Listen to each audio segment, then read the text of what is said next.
తెలుసుకోవాలి.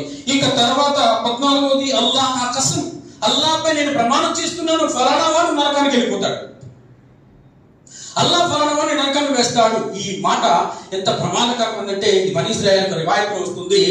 ఎంత ప్రమాదకరమైంది అంటే, అల్లాహ్ సుబ్హానహు వ తఆలా అంటాడట, ఎవడు ఆ మాట చెప్పడానికి, వీడెవడు, తీర్పుచ్చే హక్కు వీడికి ఎవరు ఇచ్చారు, వాడు నరకానికి వెళ్ళిపోతాడని చెప్పడానికి వీడెవడు, ఈ మాట అన్నందుకు గాను నేను వీడి యొక్క సత్కార్యాన్ని నాశనం చేస్తున్నాను, వీడిని నరకంలో వేస్తాను, వీడు ఏ వ్యక్తినైతే చెప్పాడో ఆ వ్యక్తిని నేను స్వర్గంలో వేస్తాను అని అల్లాహ్ సుబ్హానహు వ తఆలా అంటాడట.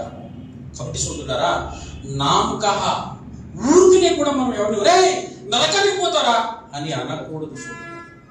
నరకానికి పోతారా అనే మాట చాలా ప్రమాదకరం, మన పుణ్యాన్ని నాశనం చేస్తుంది. ఈ విషయాన్ని మనం అర్థం చేసుకోవాలి. అదేవిధంగా 15వది ఏంటి, అల్లాహ్ యొక్క దాసు